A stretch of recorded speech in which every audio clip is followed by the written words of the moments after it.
This episode of the Edify Studios podcast is brought to you by Americlad Quality Metal Crafts. Quality Metal Crafts has distinguished themselves as a premier metal fabricator for the architectural construction and industrial markets. From day one, their commitment has been simple: produce the highest quality products at the best possible value with exceptional client service. Attention to detail, superior quality, innovation. That's what makes the Americlad product line the first choice for your construction requirements. To learn more, visit americlad.com.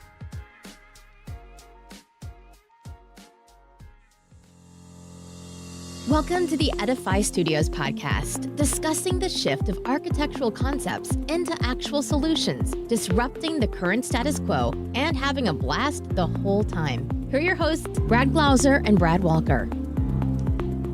Hey guys, welcome back to the Edify Studios podcast. We are super excited today to bring a special guest from Studio 216, Mr. Jamie Fleming, to the show. Walker? Yeah. Check this guy out, huh? There he is. I thought it was all a joke. We had emailed and said, hey, we're a couple of dummies and we want to do this thing. And he's like, oh, man. I know, it was. And I was like, great. He's probably lying. That's probably not real. I probably emailed the wrong guy. Yeah. Wait a minute, is this his assistant? Did he actually, or is this like just some spammer? No, it was real. It was real and it was legit. And he not only responded, but he's here. Yeah, he's here. How you doing, Jamie? I'm doing great. Yeah. Welcome, man. Welcome to the show. Yeah. You guys, this is incredible. It's kind of fun. It is incredible. It is incredible. Gosh, we're so good and incredible and awesome. No, so what we like to do kind of at the beginning of the show is just kind of just check in, see how everybody's been doing. It's been a little bit of a wild wave of a month. We just got over 4th of July. Yeah. And that was a good time, right? It was a good time. 4th of July was an incredible time.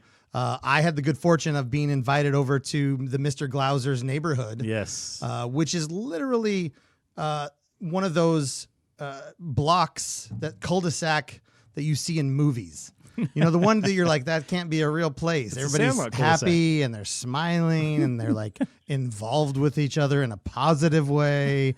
And I was like, this is weird. This is like a robotic. What's happening here? Are they going to try to sell me like timeshares, or is that what this is? Is a setup? And it wasn't. It wasn't. It was legit. And they had one central house to a certain degree. Right. And everybody wheeled like 4 or 5 barbecues from every house down there. There were giant speakers and the music was blazing and the kids are just picnic running. Tables with potluck food everywhere. They've got the whole thing shut down. It was incredible. It was an incredible time. Friends, family, strangers, everybody there just having an incredibly good time.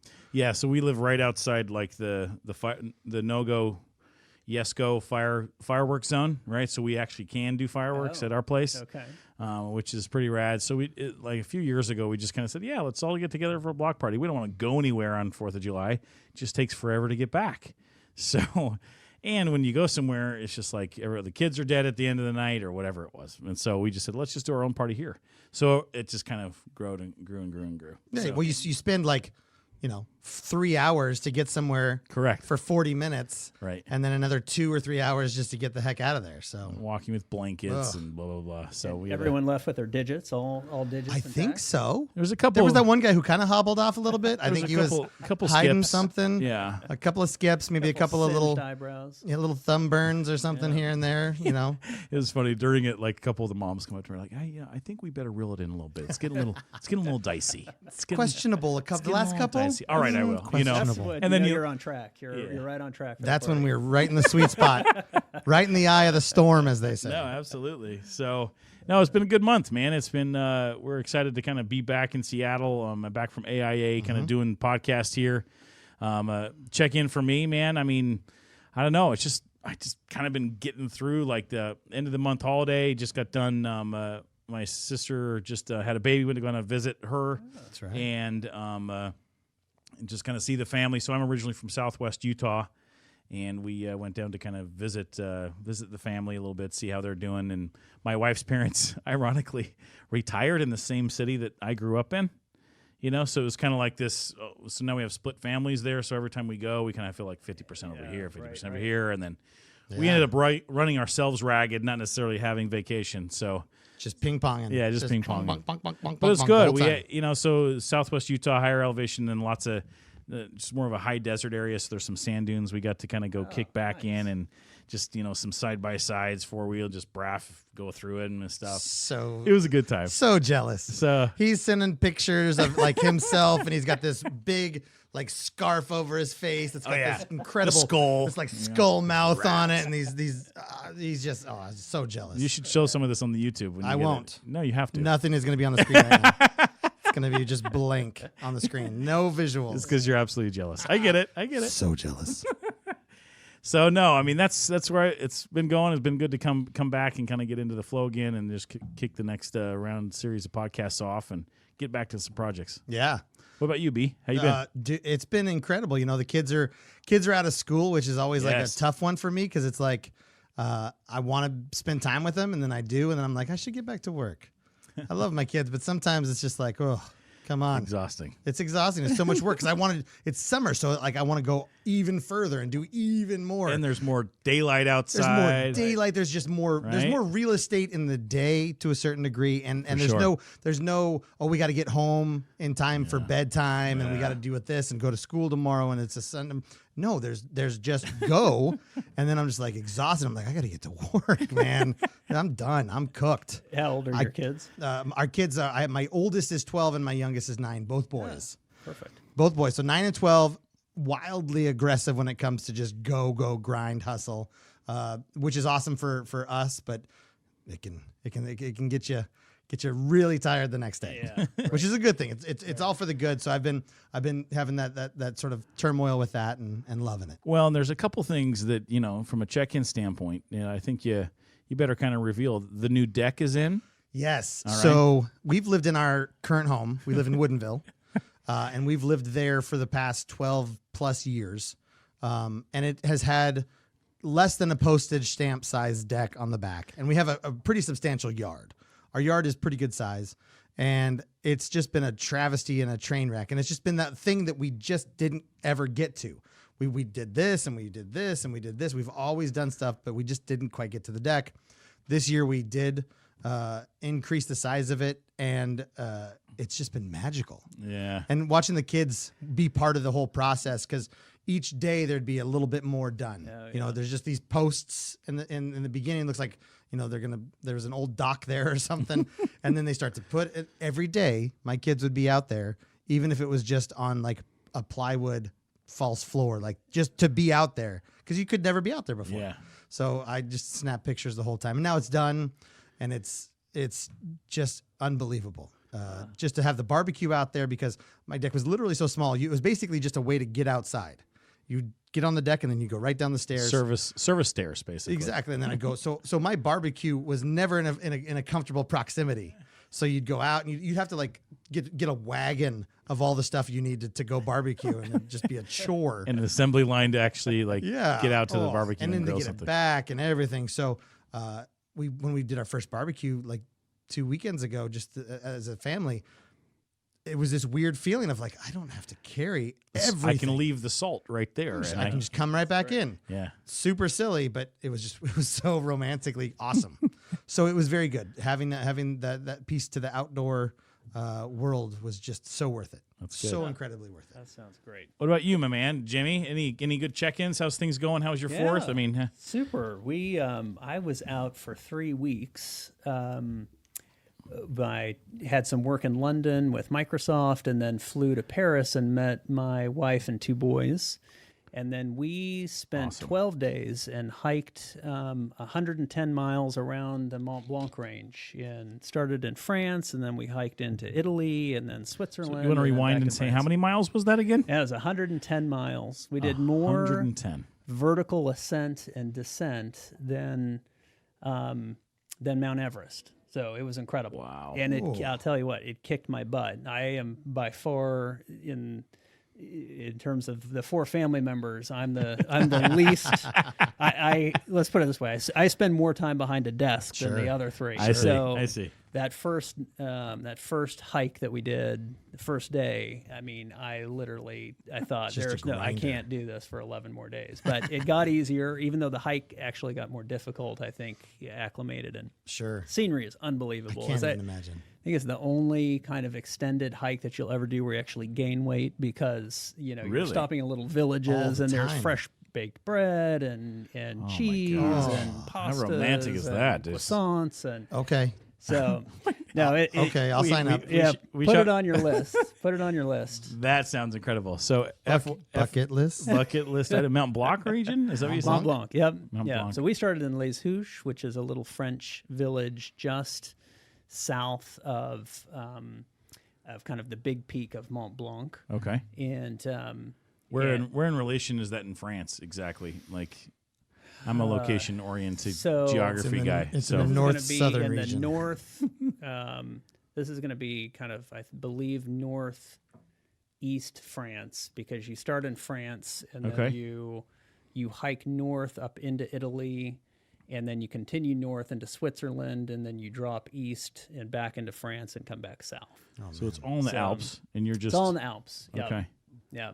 So, yeah, it's unbelievable. And we were early in the season, so there wasn't a ton of other hikers. Was there a lot of snow and stuff like that? Parts were in snow where we were trekking. But, they had, I don't know if you've been reading, Europe had this incredible heat wave. Oh, and so we were hiking. Usually I think it would be in like the 60s maybe. It was in the 90s. Oh, my gosh. And so hiking up these steep ascents in 90-degree weather. The worst. Was the worst. You had to carry a lot of water. Oh.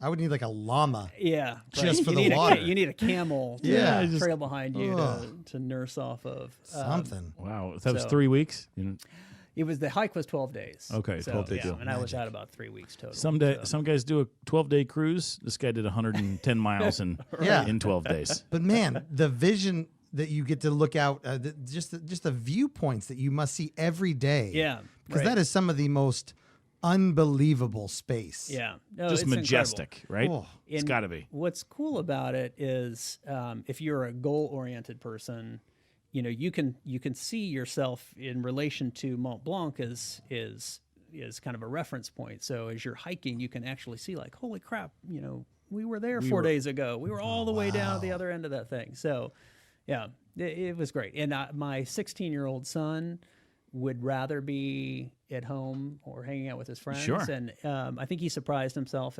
He had more fun than he thought. And he was by far always the one out in the lead. We were trying to keep up with him. He was like trotting up the side of the mountain as I was crawling on my hands and knees trying to keep up. That's great. So, yeah. He was just leading the pack. Like that sounds tremendous. Like the family Sherpa. Exactly. The Tenzing Norgay of the trip. I would sneak other articles into his backpack to try to laden him with a little more weight to free up my own backpack. Just little bits of iron and rock. That sounds awesome, actually. No big deal. Well, my 12-year-old likes to collect things, and so he was constantly picking up rocks, saying, I want to take this one home. I was like, Ben, are you kidding me? We're not carrying rocks for 110 miles. Just the travesty of like, I have to actually lug this around, like for a dad. Like, I get it. So I get it. My 9-year-old is the vacation hordeman. He's the I need this rock from this one place, and it's never a pebble.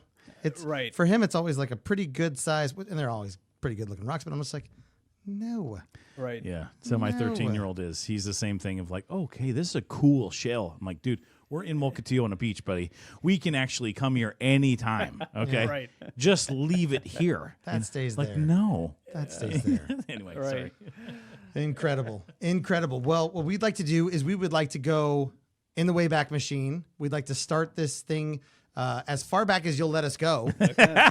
All right. To the birth canal. To the birth canal. To just before that. No, let's go a little forward to that. And correct me if I'm wrong. You grew up not far from where we are existing now, but in a much larger state, Billings, in the state of Montana. Yeah. So I was actually born in Lander, Wyoming, and I even bigger sky country. Yeah, even bigger sky. So I lived in Lander until I moved my sophomore year of high school to Billings, and then I finished my high school there, and then so the land of antelope. Yes, yeah. So I to the land of I'll elk. probably all your sponsors will flee after I say this, but I'm not a big fan of trees, and so I'm always telling people, why can't we cut down some of these trees here? And I know I'm living in the wrong state for a person who doesn't love This trees. episode brought to you by Dunder Mifflin Paper Company. Yeah, exactly.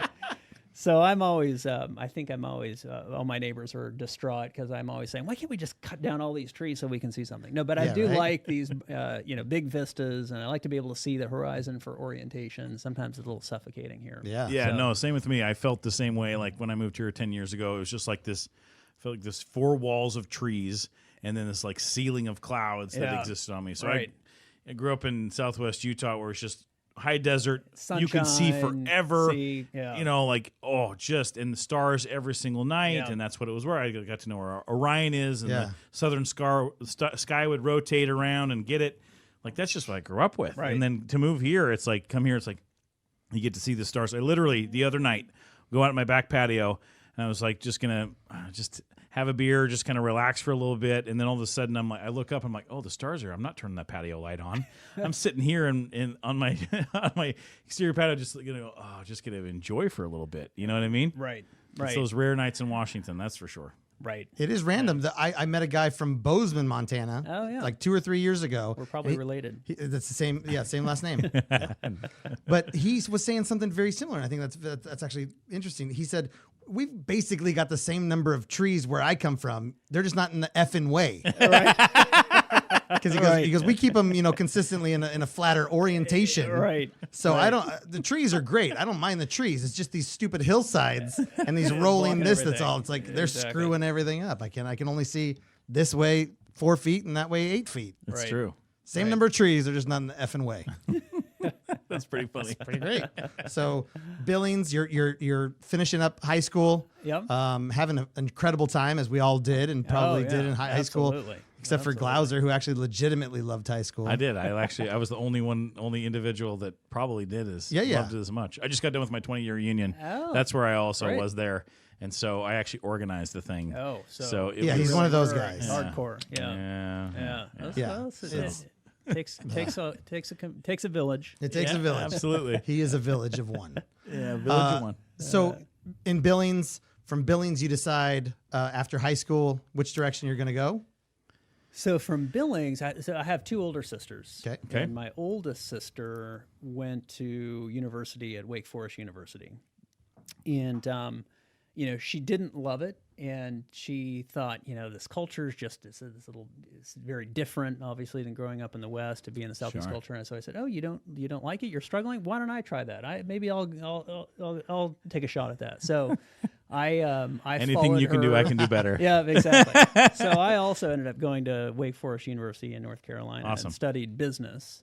Okay. And that's where I met my current spouse. Is she hopefully from current and only?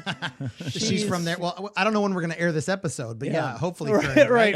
Hopefully, we'll see. I don't know. We'll see when we get to the end of this conversation. We'll see if we're still have something there. She's native from Atlanta, and so horrified her parents because she said, "How did you choose the only? There was only one person there from Montana or Wyoming. Like how? Yeah.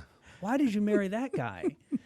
So they weren't super happy that we relocated on the West Coast because her whole family is in Atlanta still to this day. So I think she's made peace with it, but it took a while. Atlanta is kind of that homegrown city where the people just kind of stay there too, right? I mean, it seems like it. A lot of well, they moved to Stone Mountain, or Marietta, or depending on the laser show. Right. There it is, exactly. For sure. So Wake Forest, you meet a lady. Yep. So we actually met in Venice, Italy. We were both studying abroad in Venice, and a great place to, if you can't fall in love with someone in Venice, then you start over again. Something's off. Something's not going to work there. So no, we sounds incredible. Started dating in Venice, and then she went to seminary at Princeton, and so we got married a couple years out of college. We both lived and studied lived in the Czech Republic after graduating from university. Okay. And it was right after the Velvet Revolution, and it was Prague. We lived in Prague, and it was a great time to be there because you could eat for like 75 cents. And Sure. You could spend. People would come and get you at the train station. You could sleep on their couch for a couple bucks a night. So we ended up. We weren't married at that time, but we went over with a group, and we all lived in the Czech Republic. She taught English, and I did a variety of jobs, kind of exploring. Just a nomad type of experience. Nomad kind of experience of seeing. I was really interested, having just gotten a business degree, of what kind of business can I do here, and so ended up cobbling together a bunch of different things to live there, and so we ended up. That eventually took us to Princeton, New Jersey, where Nicole went to graduate school. And then when she graduated, we moved to Seattle so I could go to University of Washington to study architecture. So no schooling between the two of you at all.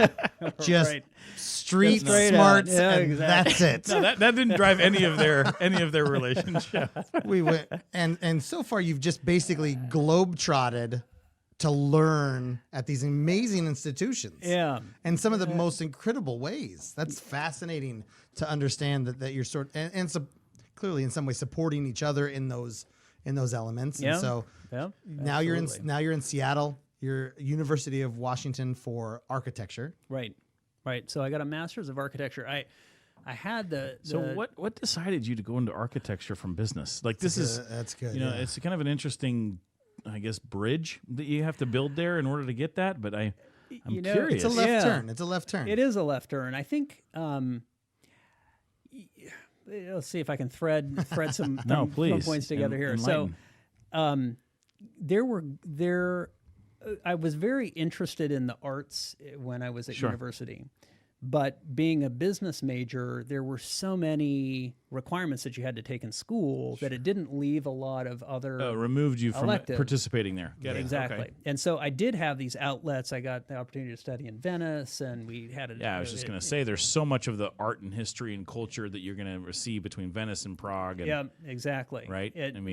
We had this incredible fortune of having a psychology professor take us over as the proctor to Venice, and she really believed in, she was very interested in cross-cultural psychology, and so she set up our whole curriculum where we would have 3-day weekends every weekend, and so we basically spent the entire semester traveling all over Europe with these 3-day weekends, which is something, when else in your life are you ever, mackerel.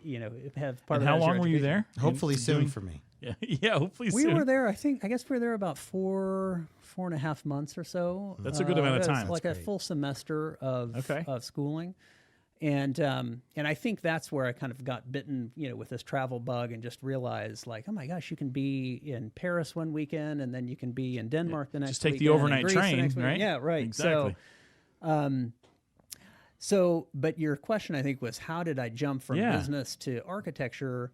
I think it was rooted in, I've always loved to build and construct things. So I've always been involved. My dad had a wood shop growing up, and we lived on a little farm in Lander, Wyoming, and had a barn with a wood shop. And so I was either playing in my sandbox or I was in the just an application with your hands and working under it. And awesome. As I mentioned earlier about hiking Mont Blanc, I think I being a pretty goal-oriented person, it's always been satisfying to have a vision and then see the completion of and fruition of that vision. And so building was a great kind of manifestation of that. If you could start with an idea, you could sketch some things out, you could try it, you build it, and you have something that you can look at and play with in your hands, and decide if you like it or not, or do it again. Right. So So I was always kind of enamored of building, and I had an opportunity. I mentioned when after living in the Czech Republic, my parents had, my dad is a physician and had a kind of a unique schedule where he would work intensely for 10 days on and then take 10 days off. And so he was on this constant rotation of working 10 days and 10 days off. And he got this notion, he's always kind of had wild hobbies and passions, and he got interested in farming and bought a sheep farm in Wyoming and raised 1,000 sheep on over 12,000 acres. Wow. And this just a little farm. You started with a little farm earlier. I guess my question would be: I'm not a sheep farmer. Yeah. Nor do I play one on TV. Is 1,000 small? Is it mid-range? Is 12. Is it 1,000 or 12? 1,000 sheep? It's a band. I call it a band of sheep. I mean, there are certainly operations that have tens of thousands of sheep, but that's a fairly sizable sheep operation for Montana, Wyoming, for the U.S. Because these ewes are 1,000 ewes, and then they have you're hoping they'll twin, and so you suddenly have 3,000 sheep where you started with 1,000, you now have 3,000 that you're raising. Just like that. But Yeah. as Wow. part of that, there were lots of opportunities to build things on this ranch. Oh, sure. And Outfit so everything, the fencing. and I ended up building a log cabin as a place to live when I was living there on the ranch after coming back from graduating from college. When everybody goes through that period of, what do I do after I've graduated? Sure. I had the opportunity to build a log cabin, and that led to another opportunity when Nicole and I were engaged. I moved to North Carolina and got a job with an architect. His name is Tony Eck, and ran the firm Lord Eck and Sargent. Tony had a neat piece of property up in Highlands, North Carolina, and I somehow convinced him, talking about fake it till you make it, I somehow convinced him, great. said, hey, you want to build this timber frame pavilion, look at this log cabin I just built. Why? I'll build this thing for you. And he said, in North Carolina. In North Carolina. He said, yeah, okay, that sounds good. So I recruited one of my really good friends, Chris Wolf, who was studying public health there. And we went and lived up in Highlands, North Carolina, and built this timber frame pavilion.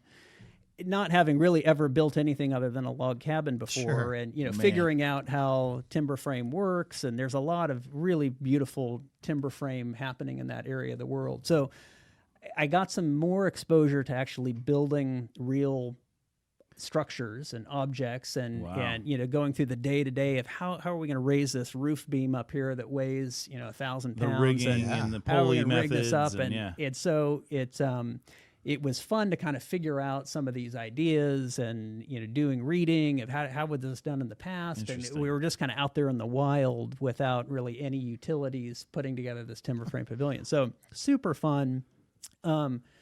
So when I got married and we were living in Princeton, I had the good fortune of getting a job working for Michael Graves, who was teaching at Princeton.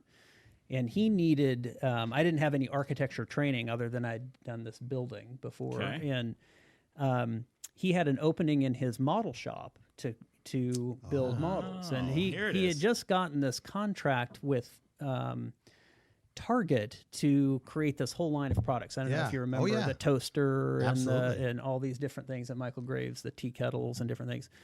So he needed all of these things modeled. And there was the guy that ran his model shop. His name was Don Menke. Kind of took me under his wing and helped me learn kind of on an industrial level how you turn these industrial designs into physical objects. And so we were working with Wren shape and open and dense foam, and doing all different kinds of things on lathes and sculpting and building all these different objects. So it was super, super fun. I got exposed to both the architecture side in the context of working in an architecture firm, but also got exposed to all this industrial design at the same time. Wow. So that was a great job and kind of sustained me, put food on the table while my wife was in graduate school. And through this whole thing, I was just kind of a little bit searching, what do I want to do for a career? What am I going to do? And I thought, well, architecture seems to be an interesting way that I could stay involved in the building side of things, but then, also get to enjoy the design. And I loved this whole, I really liked the idea of that potentially this is how I could thread all these things together. So that's incredible. I ended up applying to a bunch of different graduate schools, and we were actually on the road to go to SciArc in Los Angeles, and then I changed my mind at the last minute, and I ended up choosing UW for graduate school, and then we ended up staying out here after. The die was cast. Yeah, the die was cast. The die was cast. But already at that point, you were creating artificial reality. Yeah, that's true. That's true because we were making like a 100% simulation. You guys were making. Wait a minute, are you talking right. about the timber thing that he built in North No, Carolina? No, like the tea kettles. All, I hope not. I hope not. The guy comes out and it's like 1/8 scale model. all right. Here it is. 1/8 scale. Ta-da! No. But Right, at that point, at that building the models and creating those sort of faked out versions of it. That's an artificial reality of here's what it's going to look like in concept. Yeah. No, that's So you were concept modeling. Hadn't thought about that. But Way you're ahead right. of it. No, you're 2 steps deeper into my psyche than I was realizing. That's the point. Yeah. Let's go. Welcome to Edify Studios. Right. Welcome back. So that is, I mean, so you're seeing the creativity side of it. You're seeing the artificial pieces of it, and a lot of architecture is that having the vision. So you're seeing pictures in your head, and then you push it onto paper and you push it out. Right. I think what Glauser got caught on in the beginning was the way we see a lot of the architects that we've talked to come about it is not business school first. Right. Yeah. That's It's a design, different element. architecture, and then Or it's- they're like, oh, I got to actually have a business Right. here and make money to this thing. You know? And most of them don't admit it till later, but they're like, I just want to figure out how to get paid to draw things. right. So they're like, I need to figure out business school after I figure out this piece because I just want to get paid for my drawings. Yeah. Right. So now you're back in Seattle. You're UW. You're in architecture. You're finishing up your schooling for architecture here at UW. Mm-hmm. Okay. Yeah. So, I mean, a couple other fortuitous or maybe not fortuitous things happened to me. My Those are the best first stories. year after graduate school, all my cohorts went out and got jobs in architecture offices. And I think I was struggling a bit of just, like trying to converting. understand, like, is this exactly what I want to be the doing? conversion Is this process, Am I in the right? right place? Yeah. Am I doing the Yeah. right thing? And so, as I had mentioned, I've always been super interested in living overseas and traveling and I'll thread this piece in and it'll make Please. more sense Yeah, in a second. absolutely. But I was going around looking at different job openings after that first year of graduate school, and I saw that there were some openings to in some a furniture design place in SoDo in Seattle. So I went in and I talked to this guy. So this wood shop thing couldn't get out of you. could it? Right. Oh, absolutely. Yeah. So I went in and I said, hey, listen, I'm in graduate school. I've got some experience designing and building things. Do you need anybody to design furniture for you? And he said, well, actually it might be something that I'd be interested in, but we're kind of have a unique situation here. We have a factory in Vietnam where we manufacture all of our furniture. Here, we're just kind of a warehouse and distribution and retail Location. center. And he said, it's interesting. I am looking for a designer, but, I really need somebody in Vietnam. And I said, well, hey, I've got, 3.5 months open but before school starts again. I'd be happy to go to Vietnam and design furniture. And he said, all right, let's try that. So he ended up flying me to Ho Chi Minh, and I had the opportunity to work right in the factory designing furniture and prototyping it in this little factory in Vietnam. And it was incredible. OSHA would be horrified because these machines they would take like a... I told him this the other day. Keep going. I want to go back to that in a second. They'd take like a car engine or something, and hook up a belt to it and run a saw. You did tell me this the I other told you day. this the You other did day. tell me this It the other was day. all of it was just it was crazy, and the noise in there was just unbelievable. Yeah, but how used to you how we're sorry if I can speak actually. You can't. It's I mean, fine. developing getting actually a Wyoming, Montana wood shop. Kind of like, well, how do I get this done? To get this fence completed. right. Like, I got to kind of MacGyver this thing together. Oh, no, these guys were unbelievable. So you I walk mean, into this MacGyver, like, this is like the culture of just like, well, what turns something? Oh, right. Well, that car engine does. Exactly. Those wheels don't work anymore. Bring the car engine in. Let's actually hook a belt up to this. These guys were brilliant. I mean, they'd whip up a machine in front of your eyes if you had a special thing that you wanted to do. They're, oh, yeah, we could do that. And they'd Here's tear some duct apart tape one and a machine paper and clip. they'd put something 100%. together. Yeah, no, they're super, super thrifty. And But it worked. Oh, it totally worked. It worked, totally right? worked. And OSHA would vomit Yeah, they would everywhere. Die. Yeah. No one died while I was Nobody- there. I don't even think anyone Exactly. lost any fingers. Probably the fireworks were more dangerous. 100%. The mothers at the fireworks Exactly. were more dangerous. Exactly. We walked through a facility not that long ago, and I said, there's parts of this that remind me of when I used to be in the fastener business, and I would go to China to tour these factories that are producing nails and staples and screws, and it's literally just hot metal flying as fast as you can, and they're wearing like T-shirts if they have a shirt on at all, and shorts and flip-flops, and they got it's 50 stories tall. They're doing this, and it's all bamboo scaffolding that they've made that morning, and they're just sort of tucked together. It's terrifying for us at 100%. And everybody gets it, and it works there. Yeah, it works. Absolutely. Nobody gets hurt. It's so true. Everything's fine. Absolutely. But it just. So you have a conversation with this furniture guy. He's like, "Yeah, I need a designer, but I need him in Vietnam." Well, I'll go to Vietnam. Okay, I'm going to Vietnam. So what was that conversation like when you back to your wife and be like, "Hey, we're going to go back to Vietnam for 3.5 months during the summer"? Right. No, it was great because I can remember coming home. We had a tiny little apartment in Capitol Hill, and I can remember coming home and sitting down and saying, you won't believe what just happened today. And I replayed the whole After story lunch, for her. I went over to the Yeah, right. And Nicole had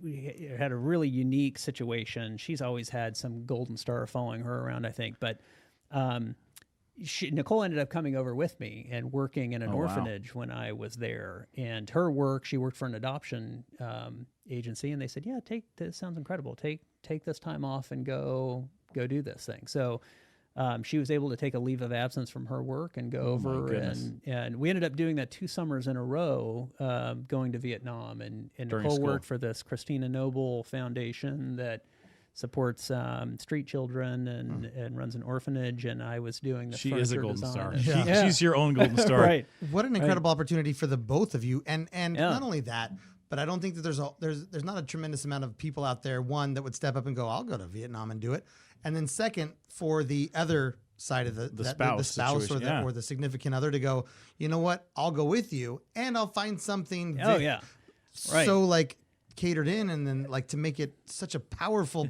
trip for the both of you." Right.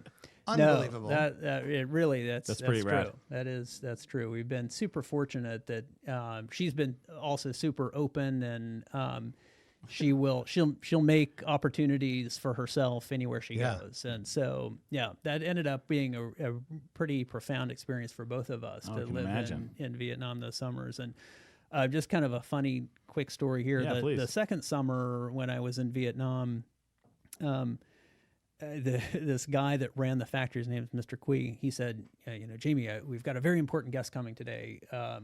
You look busy," or something. I don't remember what he said, but this guy... Is this like the Mr. Miyagi? Or right. Be working. So apparently our factory had a newspaper article published in the Tokyo Times, and it was read by one of these Iron Chef guys.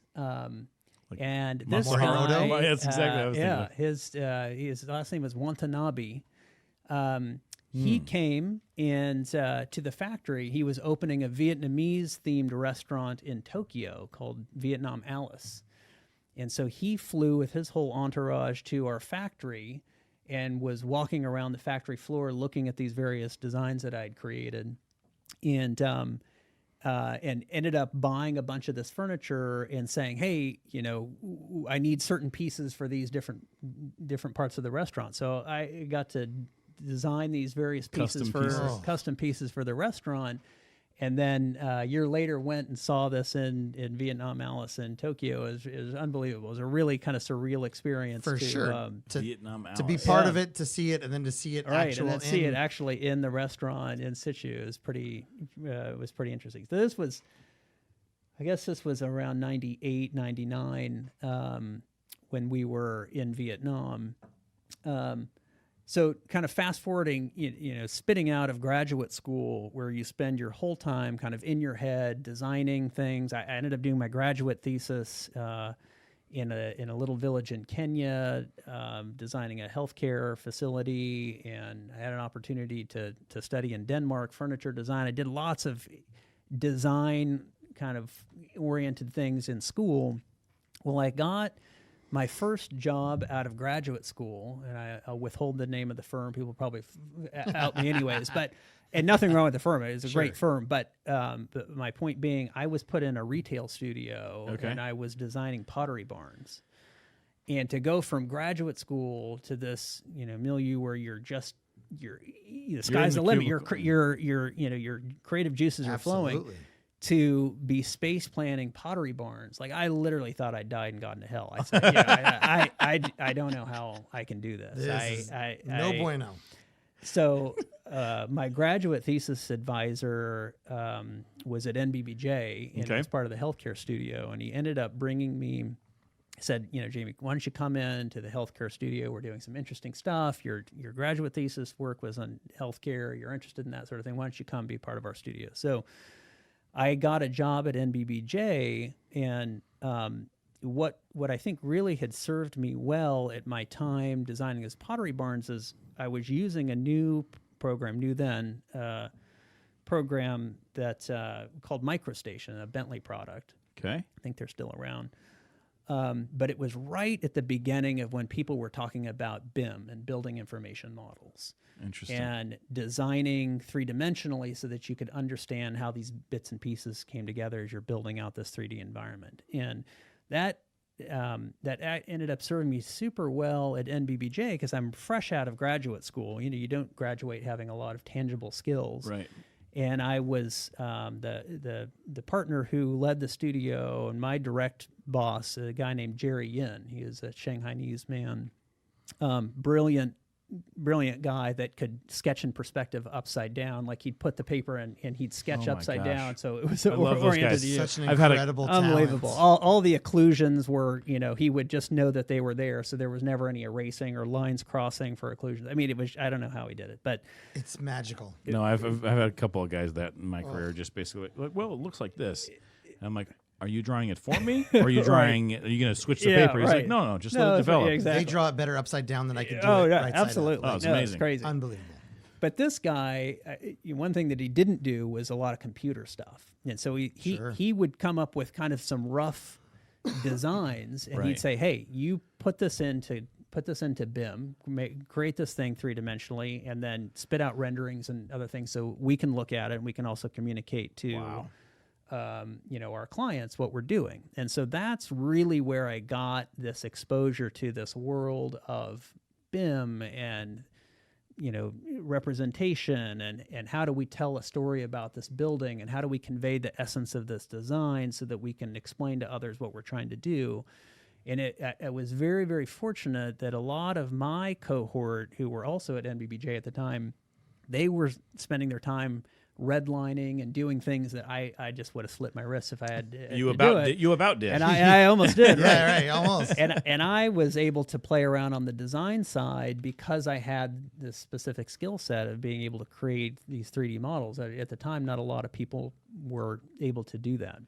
So it's probably a super, super long circuitous route to say kind of this how is perfect. These were really laying the seeds for me of what I would eventually, do in starting Studio 216.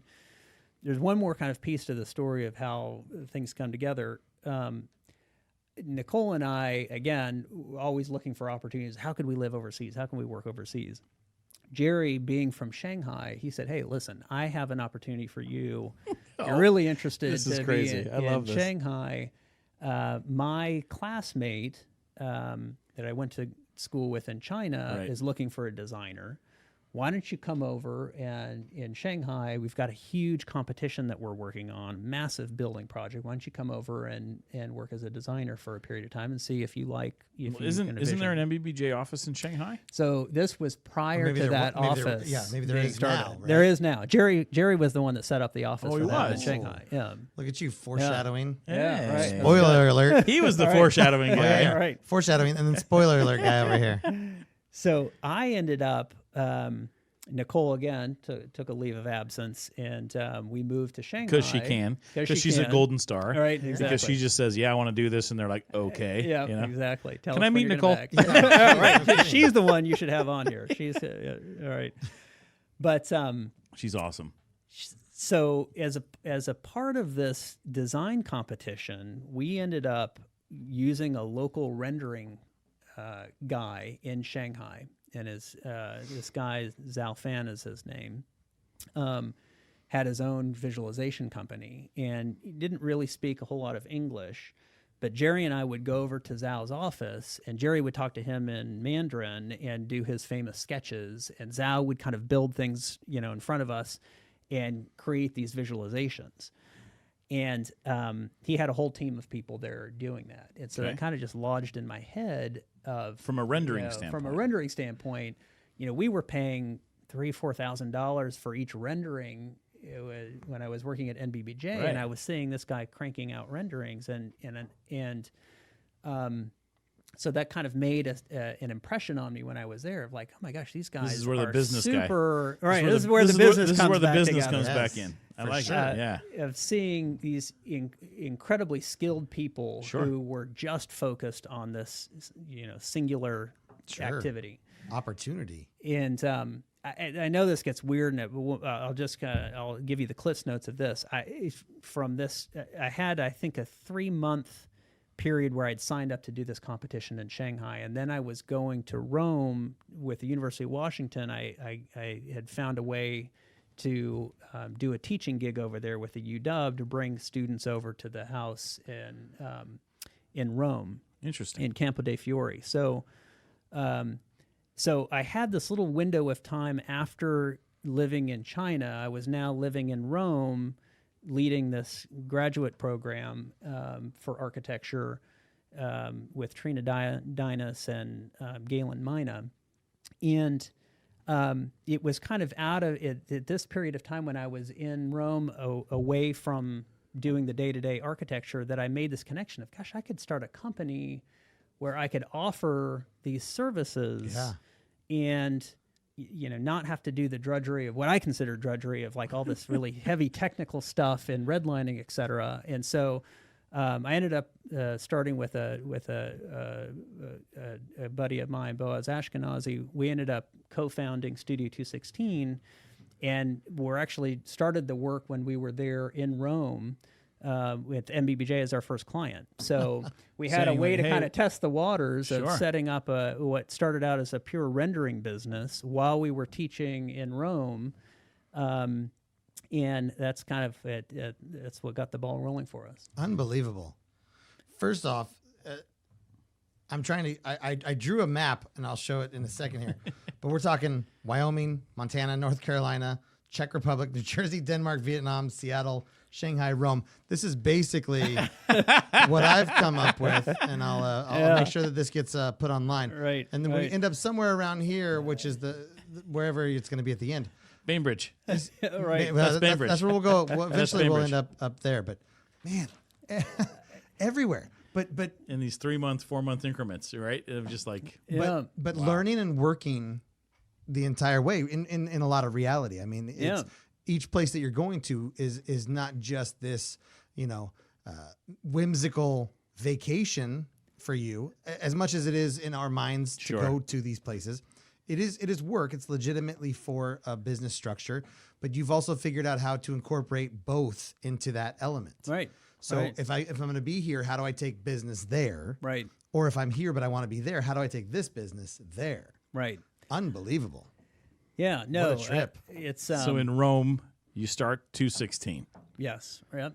Just because you're like, hey, I know they've got this project coming up. Let's ask them if we can actually do some renderings for them, because we kind of have the skill set for it, and we can probably make it happen. Right.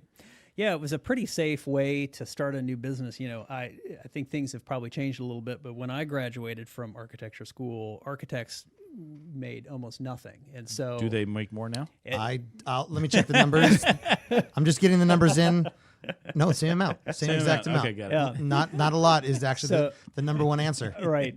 And so I had Spencer, our first, he was 2 years old, and I kind of had that moment of like, holy shit, I've got to support a family. I don't know that I can do this on an architect's salary. And So it didn't feel like I had a long way to fall. There wasn't a lot to lose. I knew I could always go back and work at NBBJ. We had left on great terms, and as I said, they were our biggest customer for many, many years. A great fallback. A great so it was fallback. A great fallback. But it's all with many things in life, it's kind of timing and luck. A lot, 9/10 of it, I think, is just timing and luck. For sure. 100%.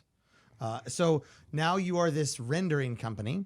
Right. Which is known as Studio 216. You're in Rome. Studio 216 comes from... So, another story. I'll try to keep this one short. So, please, as I mentioned, I'm getting bored over here. I'm loving this. What are you talking about? This is so lame. I'm kind of like... This is incredible. I'm in hog heaven, man. This is incredible information. Foreshadowing. So don't shorten nothing for us. Make it keep the story right. So at UW, as I mentioned, I was working in Vietnam in the summer.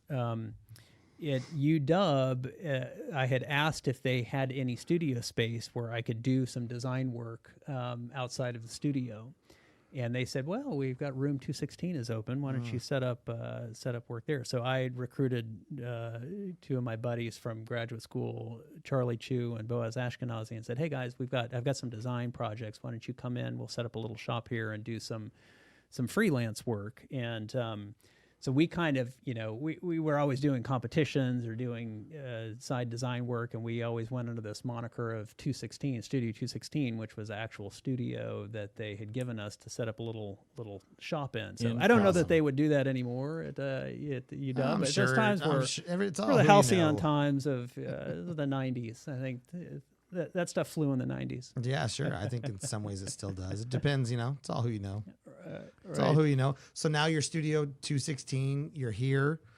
You're doing the work as a rendering producer. You working with just NBBJ, and then it spills out. Yeah, into it spills out. Of the world. It was a perfect timing to start a visualization company because everyone was right in this transitional period. It was uncanny. Every architecture firm that we went into and said, "Hey, you need help with renderings or building 3D models," everyone to the letter would say, "Yeah, we were just talking about that. We've heard that there's this thing called BIM. We've heard that you can do this stuff where we need to figure out a plan. We see other people are starting to move that way. How can you help us?"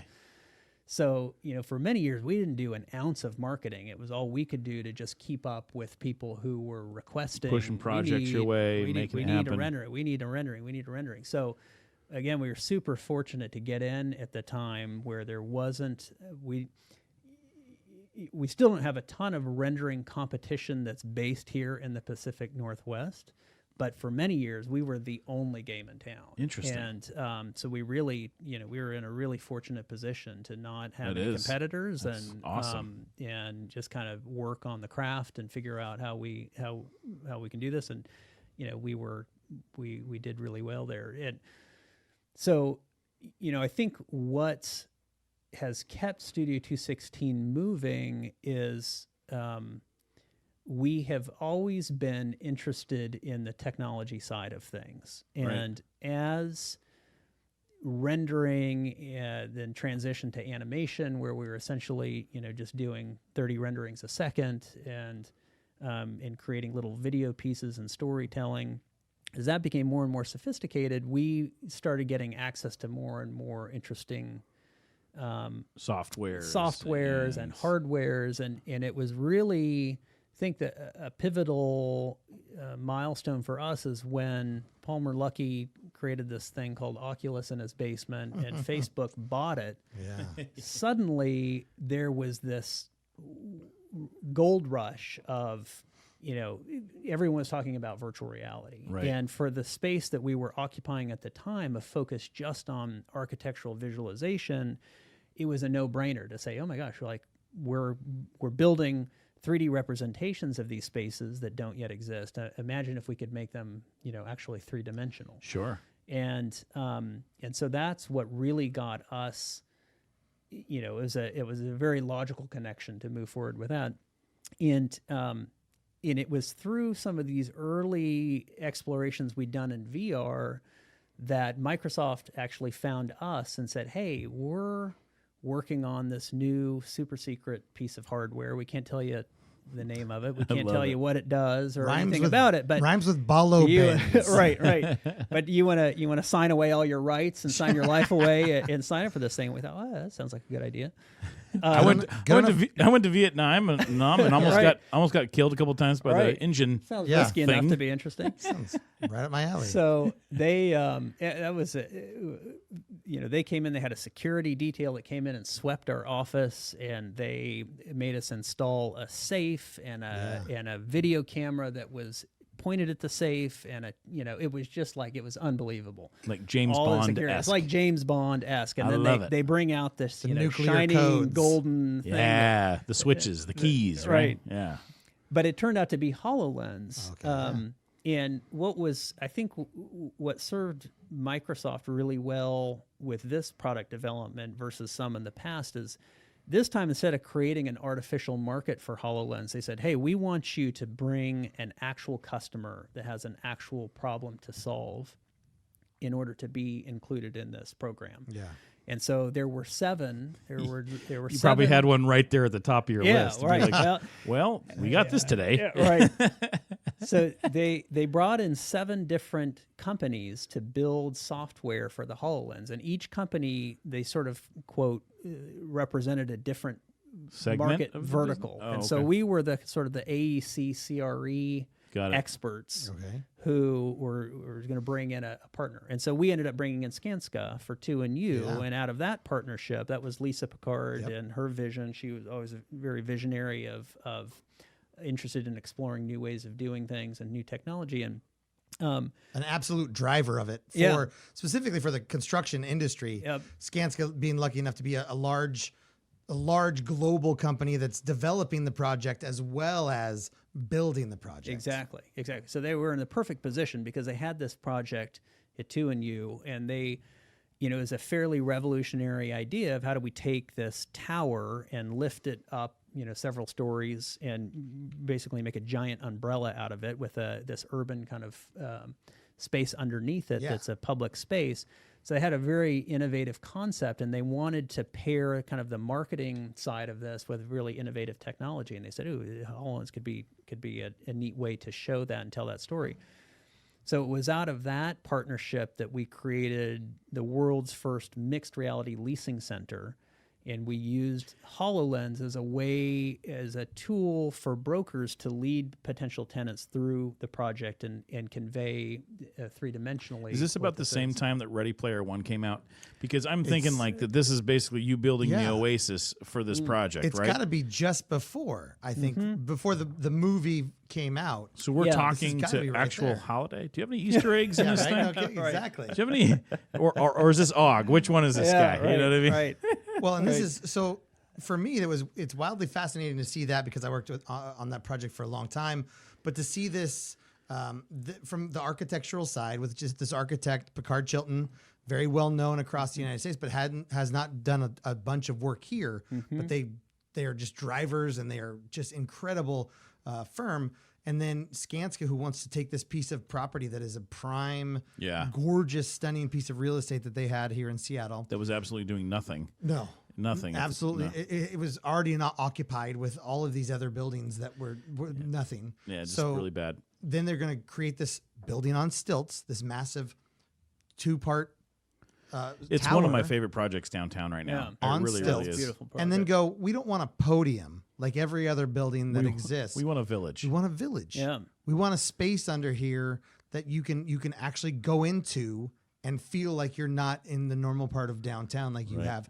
But how do we get that to the world to have people understand that this is where you want to be ahead of a rendering? How do I really engage these people early in this to get them to understand? It's a pretty bold statement to say the world's first virtual leasing center. Yeah. Isn't that is that correct? Yeah. That's got to be incredible. First mixed reality leasing center. So dive into that mixed reality for a little bit. I'd like to actually hear your take on what mixed reality really is and how that affects. Microsoft has kind of coined their own way to talk about another way people often refer to this as XR or extended reality. But that's the other term I wanted to ask about. But go ahead. So mixed reality sort of encompasses this idea that you have a spectrum.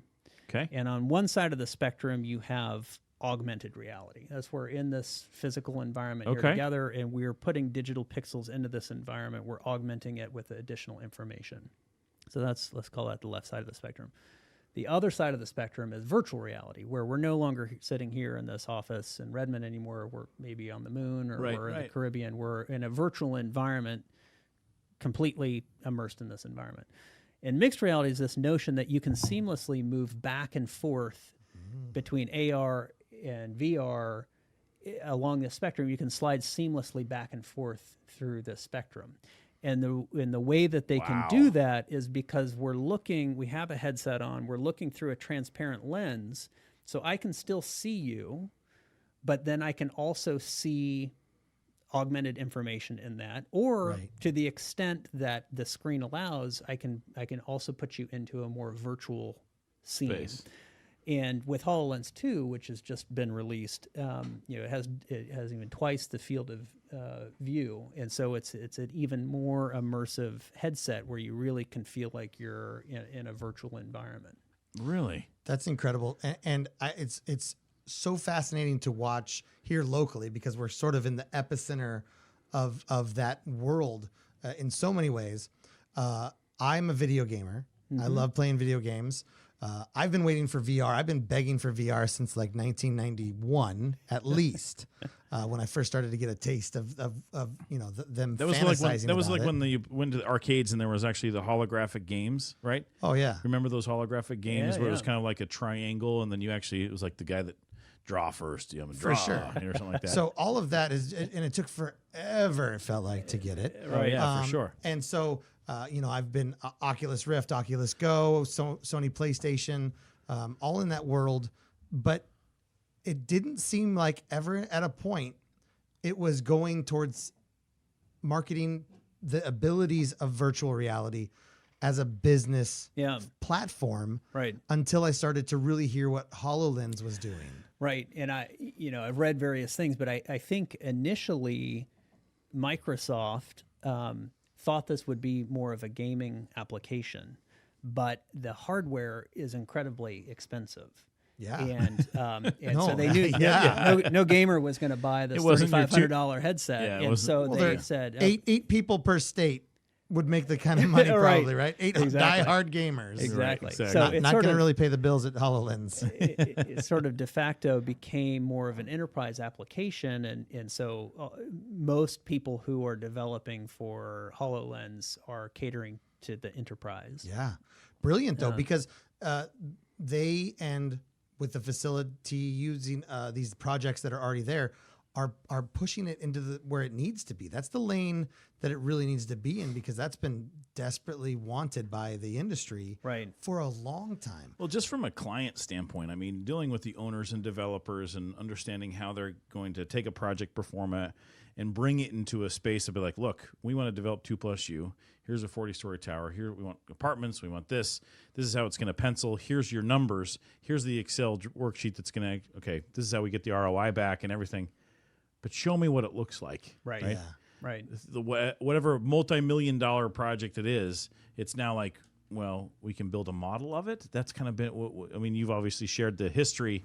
This is literally a history lesson of kind of how this visualization has kind of come to be, because it's been this understanding of like, well, we'll build a model of it. Okay, build it a little bit bigger. You know what I mean? Or how can we see what's inside those rooms? Okay, we'll build a mock-up of a room. Right. Or we'll look at this, and then just the understanding of it, so they can even start, pre-leasing the spaces. They can actually get their clientele from like tenants to say, okay, hey, look, we're going to be doing this. Like, you want to come and be a part of this eventually, like sign these memo of understandings. They're going to get there. Yeah. But how do they like really get to the point of like now developing the first leasing center that's like a virtual reality leasing center?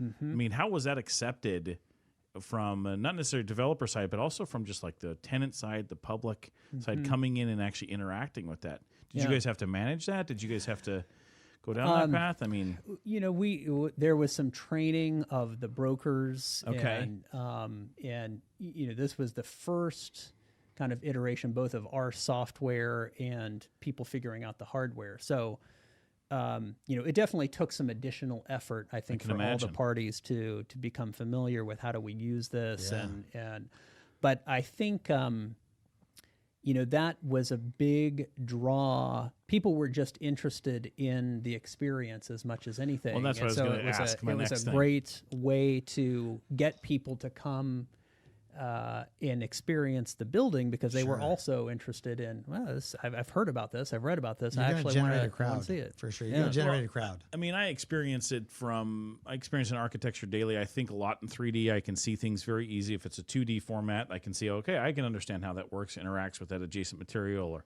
how that happens. But I'm just explaining stuff just to bring it to my world, my wife, of like, hey, look, honey, see, this is really cool. You know what I mean? Or from a potential tenant that's going to come in and be like, look, here's a 1,100 square foot apartment. Yeah. Like, wait a minute, what? Like, it doesn't exist. How can I see it? Right. Yeah, no, I think there's a whole level, and I've been in hundreds of meetings. We both have where you're with the developer, you're with the tenant, you're with anybody, and they're posing all of this design or all these aesthetics, and they're like, great, I get it. Here's a sample board of products, like, look and fill the carpet. Exactly. But what's it going to look like? Right. That's always the question. And we're like, well, we just showed you. That's what it's going to look like. We're going to raise the ceiling a little bit. We're going to add a soffit over here. We're going to have this condition come down. It's going to be great. We're going to put that up on a curb. We're going to set that in a channel. Great. Too many words, Brad. What is that going to look like? Yeah. Even a meeting today, what's that going to look like? And that's a legitimate question. If I'm paying, any millions of dollars, right? Well, what's it going to look like? It is interesting because you've got kind of two sides of this coin here. From the design perspective, you want to try to reduce those cycles. You want to get buy-in. You want to be able to clearly, quickly, effectively convey what your design intent is and what you want this thing to look like. From the other side, from the stakeholder, they want to know what is this going to be like at the end of the day? How is this? Am I going to like this? Is this, how do I understand this? And we all know, you mentioned your mother or your wife. Yeah. We all know, looking at a 2D plan and trying to make sense of that. And then, I went to graduate school, and I still have to orient the plan and get my elevation set up and look at the section. Well, how many people stab themselves in their eyes? Oh, wait, this guy at Pottery Barn actually this guy almost did it constantly, right? So the motivation of it, but then, okay, like I said, too many words. This is where it's at. How do I triangulate this in my brain? Where does it work out? But how, seamless is it for that tenant or that, a potential tenant that's going to come in, put on the headset or put on the hardware, work with that, take a 5 to 10 minute orientation, and then no words have to be spoken. Yeah. You just have to experience it. Right. It literally is just diving into the space. You talk about immersive technology, which I want to get your take on, and how immersive but seamless, and you kind of don't have to say anything. Yeah. It's well, what's super exciting that has been a fairly recent development for us is we've now developed the tech that allows us to be completely immersive, untethered, and where you can walk, over to objects and past objects. Oh. And so we're creating a digital. Show me the way to San Jose, right, Jamie. So we're creating a digital twin of an environment. And here's a classic use case. So I think I mentioned earlier, we're subleasing a portion of B+H Architects floor space, and they had an open section of the floor that they would like to sublease to somebody else. And so they created a little test fit. And they gave us the test fit design, and we put it into our software and aligned that test fit digital twin with the actual physical open floor plate. Now, this floor plate had construction debris piled over on one side, and it was a storage area for the leftover office. So it didn't look pretty to show. But what we were able to do is align the digital twin you could either be in a HoloLens, you can be on a phone or a tablet, or however you want to experience this. Anywhere you look, you're seeing the new design, and you can walk up and past objects and look at it. So it's like a window into the future of what the space could look like. My goodness. And then you can even interact with that environment now. So if you say, I like that chair here, but I wish this desk configuration was moved over here, you can touch your screen and you can drag it to a different location. This is full-scale augmented reality Mixed reality or augmented or mixed reality. It could be really still getting used to the terms, but yeah. Right. So you can actually be in the environment, and in this case, I would call this more of an augmented experience because we're actually in their office in this open floor plate, and I'm just augmenting it with a vision of the future. Interesting.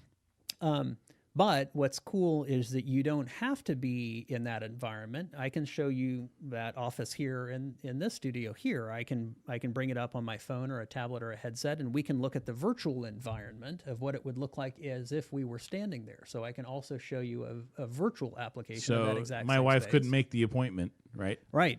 And so here's another option for you of what we've done with our software is we have networked devices together. So you can be here in Redmond, maybe your wife is in Bellevue. You guys can join together. She can be on a phone, and you can be on your computer, and you can be in this environment together. And as she is moving and manipulating things, You're like, no, you're honey, connected I don't with like voice that. over IP, and you can, in real time, see what the other person is doing. Wow. And you're collaborating across devices, connected with voice over IP, making these full-scale or real-scale manipulations in real time. So, And this is 100% a real thing that Studio 216 is doing right now. yeah, absolutely. Day in and day out. This is old technology, Walker. Right? I know. I'm like, This is old technology. Salivating and know, just me too. frothing at the mouth. And then they're probably like, no, that's like three gens back. Doesn't even make sense. This is so when I was doing a little researching and Googling, to kind of find out a little bit about it. When I read your slogan, like it kind of got me a little bit like, exactly. Whoever wrote the copy for that should get an extra $500 Oh, wow. because it was phenomenal. Let me read it. So it says digital. So 216 is a digital productions agency helping others and clients experience unbuilt. I'm totally wrecked correcting it right now. 1,000%. So a digital production agency helping clients experience the unbuilt environment using virtual reality, visualization, mobile application to craft the story of place. Oh, God, that's so great. craft the story of Right. place. The hairs on the back of your neck are standing up. Yeah. That's feels that way. arousing. That is phenomenal. That's great, man. I have two things that I want to touch on real quick. Renderings, to jump back a touch. Renderings changed the industry in a lot of ways. Mm-hmm. Renderings gave people I don't get what this looks like, though.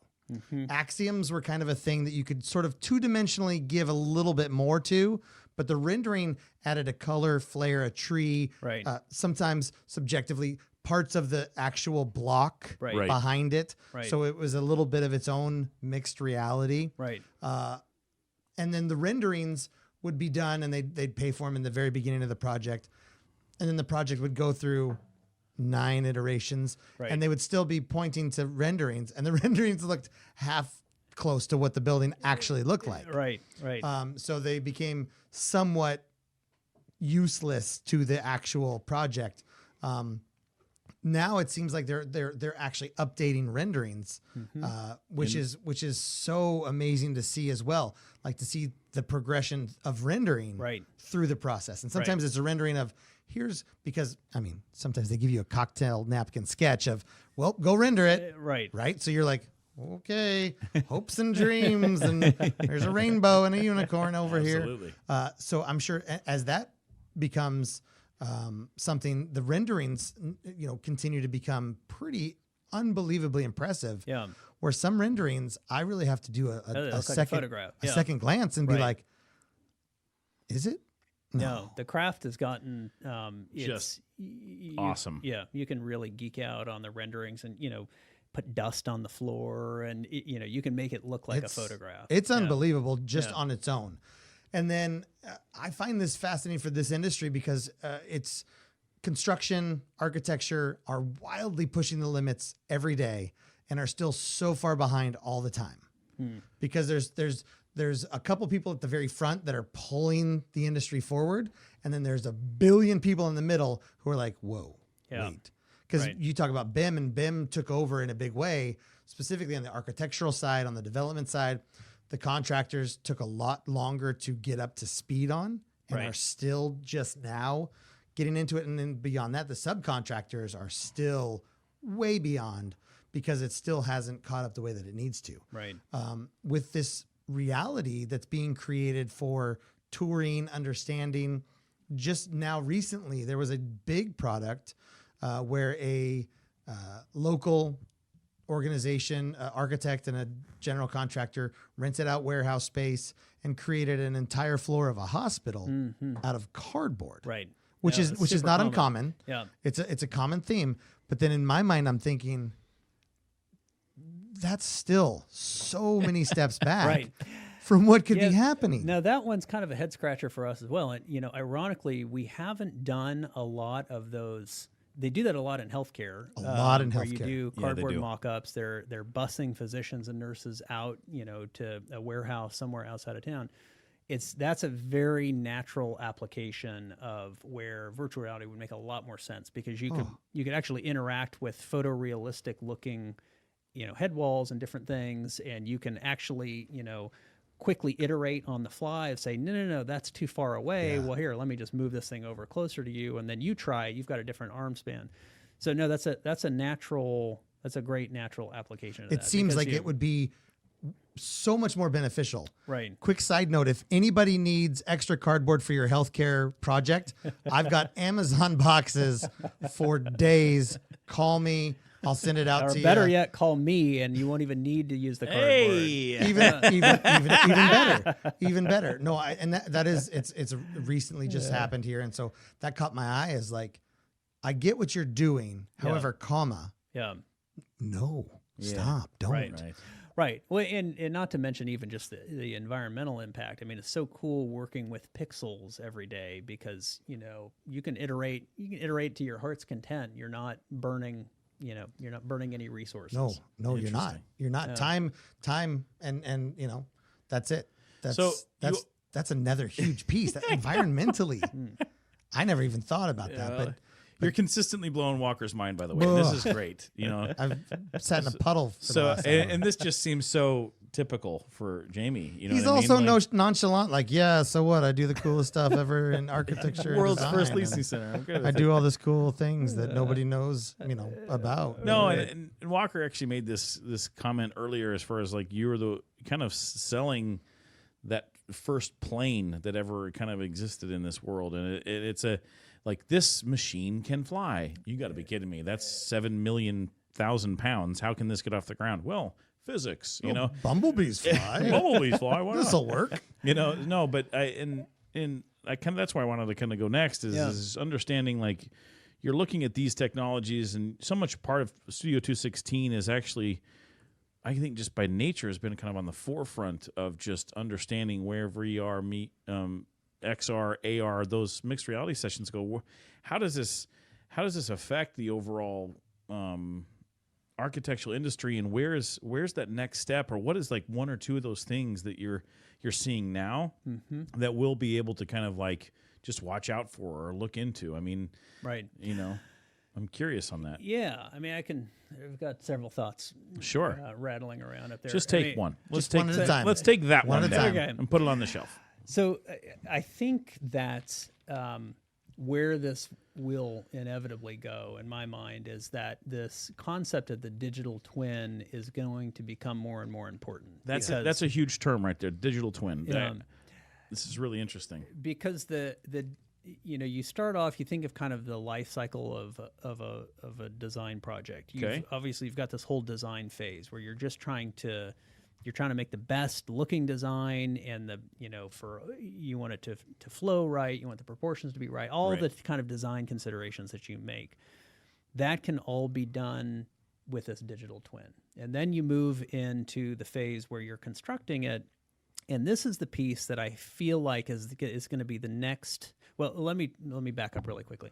Well, so I think the it's fine to design me so side, far. the design side and the leasing side has been kind of the typical place where we have met a need.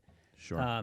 We've helped people, the designers, understand what this thing is going to look like and communicate it to the stakeholders, and then we've helped the brokers and the developers pre-lease or sell these properties by converting that same asset into a marketing application. Right.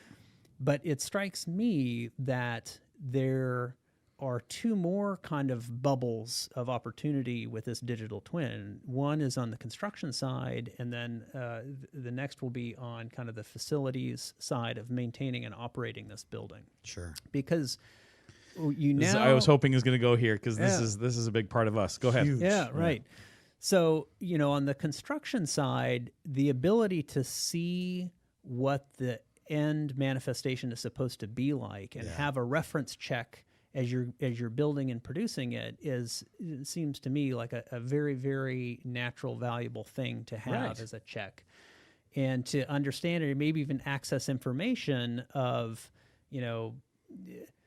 I know I need to build this HVAC. Let me access this digital twin and pull up some information of the specs of this, this piece of equipment here, or the glazing, or whatever is going to be in your world. Like, we can embed so much rich data that can be fed seamlessly in from the programs that are already working, where we can pull and expose this information inside the digital twin, and then democratize that information so anyone on the job site can be on a phone or a headset or however they want to consume that information. They can then access it and use it to validate. We know a huge part of the cost of these buildings is in both on the waste and in doing things incorrectly and having to tear it out and redo it again. The ability to minimize that is a huge opportunity. So I think that's kind of one bucket of opportunity. And then once you've created this asset, there's no reason that asset should be thrown away at any point in the life cycle of this building. That's an incredible asset to use to now link all your IoT data into this digital twin, where you can see the rate of airflow coming through a duct, and you can see there's a sensor going off. Well, before I send a guy out to the actual building to go look at that, this VAV that I'm getting an erroneous reading on, only to find that the ladder he brought, this is above an atrium, a 20-foot atrium, he brought a 6-foot ladder. We just wasted all his time of going out there. Why not have just looked at the digital twin, see, oh my gosh, that's right into this atrium. Hey, we better prepare for that so we can go out and and service that correctly. And then once he's on site or she's on site, the ability then to leverage that information and call back into a virtual expert and say, hey, I'm looking at this thing, but I'm not exactly sure what I'm looking at here, and have a person at Command Central seeing through the eyes of this person in the field and circling it and saying, no, it's this meter here, and change this valve or spark plug over here. And so there's a kind of a whole world of opportunity where we can leverage this asset for so many different things. And I'm so glad you're blowing his brain right now. Yeah. This is great. Just watch this. No, but just watch this right now. So what you're saying so is what you're actually take this saying, incredible piece and keep it applicable in so many ways, all for the same, general goodness of the project and the building, and just find all of these applicable means and methods and push them through. Absolutely. I mean, my prediction is that in the future, this digital twin will be a very, very valuable asset. The people who own the digital twins of these buildings will be these assets. Will have an incredible asset portfolio, because anytime you want to do a TI or a renovation, you're going to access this digital twin. You're going to understand where the hidden chases are, where the electrical wires are. You're going to so have it brings a whole new access to all this definition to information. as-built drawings, right? Yeah, absolutely. And the other direction I wanted to ask on that is that, like, can anybody really kind of feed this digital twin? Is it a place where you can kind of add to it to say, from an as-built standpoint? So one of the things we deal with or are kind of being introduced to from a products application standpoint is, this whole aspect of sending guys out to field measure to make sure that the products can be made correctly, or if it's a guaranteed dimension thing on a 2D format, and then all of a sudden the steel guy's tolerances because of the schmelter, like all these different factors work. Mm-hmm. So what we're seeing is kind of enter our space is this 3D scanning material, right? Yep. So I'm curious, how are those individuals that are kind of the artisans of the work, right? They actually do the application, they understand it, they get the thermal value tolerances, they have these engineering standards in their head after these 35 years of experience of like, leave that a 16th short because you want to make sure that the X, Y, and Z happens. Right. So how is that feeding itself to get smarter, and how are these digital twins enabled to actually then receive that education, receive that information, so it then can actually like feed itself for that next project? Yeah. Or, I'm curious on that. I don't know the exact status of development of that, if someone's attacking that exact problem right now, but I think there is absolutely the opportunity. There's no reason that can't be done. Sure. Of having some sort of AI ML layer that runs on top of this digital twin that understands and gets smarter with each building project of like, oh, I consistently see that we're cutting this thing a 16th inch too short. I'm going to flag that prior, so you make sure you don't do that. Interesting. It leads me to kind of another thought. What we've seen in the process, for many, many years, we've been focused on AEC-CRE. That's been our bread and butter. That's what we've done. Sure. We've, in the past probably 18 to 24 months, we've come to understand that now that we have this virtual environment, there are all kinds of interesting different things that we can do with this. Right. And so we have customers. Oh, yeah. Lots of interesting stuff. Anyways, go ahead. So we have built out the functionality with our Altura platform where we can provide virtual training in the context of a virtual environment. And so just take 1 second to kind of introduce this concept of the information worker versus the frontline worker. Are you guys familiar with this concept? So I'm sure we are. I'm going to say we 100% are, but just for somebody who's listening and doesn't know. Yeah, so, you told us before, Jamie. Right. Yeah. So the information worker, this is the person that is in front of their computer all day long. They use their computer to do their work. And it's typically the world that software companies have targeted in the past because it's easy to serve software to someone who's sitting in front of a computer. I believe the numbers are there are roughly 1.1 billion information workers in the world today. There's a larger segment of the employed population that are called frontline workers or first line workers, and these are the people whose immediate environment is critical for them to perform their job. So anyone in the construction industry, for example. What's the ratio there? I think it's about 1.3 billion frontline workers versus 1.1 billion first line workers. So there's actually more, 55, whatever that is, 57% people are first line workers. And this is the world that people who are in my line of work with extended reality, these are the consumers of extended reality. That's what I was just going to write down. This is awesome. This is our target audience because we want to provide these people access to information about their environment. Yes. And give it to them in a timely, accessible, consumable manner. No, that is incredible. Where my brain has been, and I've been listening, trust me, I've been listening for the most part, but my brain just keeps going to how many applicable worlds this type of machine technology. It lives in. Like I think of everything that we have, most technology that we have, everything starts as a big machine and it gets smaller as we get smarter about it, right? So you think of a computer that used to fill up room after room after room and could do like 1/2 meg of data a day. Right. And now, I've got 64 gigs in literally no square inches. But if you're creating something and you're trying to launch a product or you're trying to recreate a printer or you're trying to do something, if you create it in this world, you can literally walk around like it's the Titanic. Right. And you can say, this is not going to work here because heat's going to come off of this. I mean, sure, you can do that in some ways now, but not to the level of being able to walk through it like it's a giant machine that you would have built 40 years ago. Or because that's when it was built the right way. Right. When it was giant, you could do it and tighten it and get it in that spot. And that's why we build things. They get a little less developed and a little less stable as we go through it because we have to micro and shrink and get everything down. Right. And you like my engine in a car, right?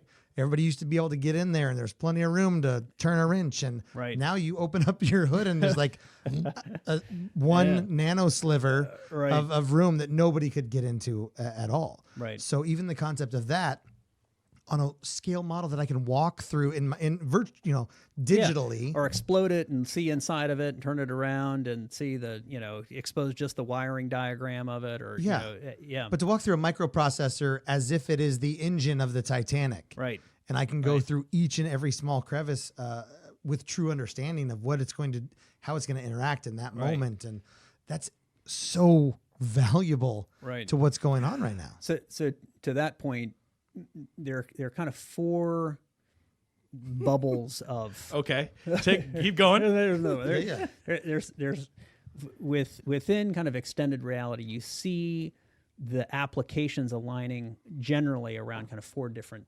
uses. You've got what we've already covered. You've got this design exploration where you want to understand, you want to iterate, you want to understand the design. So that's one. You've got sales and marketing where, hey, I'm trying to show you this building or this product, and I want you to try on this virtual dress or this virtual hat or see this building.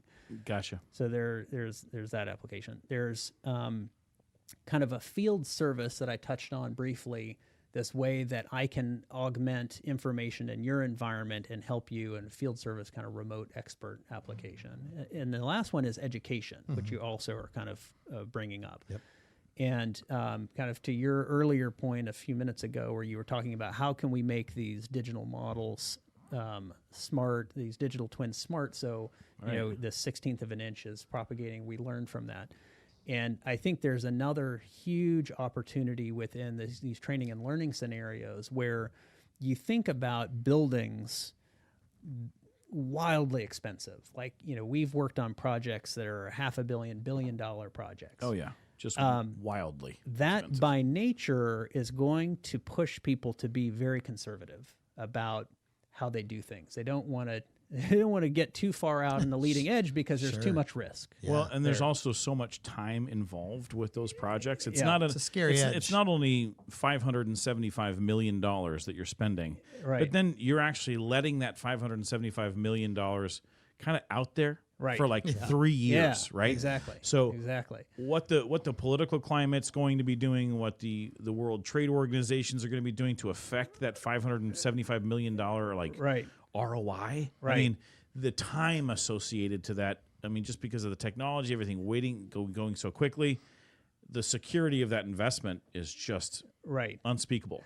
So the point of why I bring that up is I think that what's exciting for me is the ability to show this information virtually at scale and interact with it takes a lot of that risk off the table, presumably, because now we can look at it and interact with it and run modules on top of it to explore it as if it did exist. We can see how that curtain wall may potentially fail because we can build it and we can run, AI ML algorithms on top of it to see what happens over time with rain beating down on this gasket, what happens over time.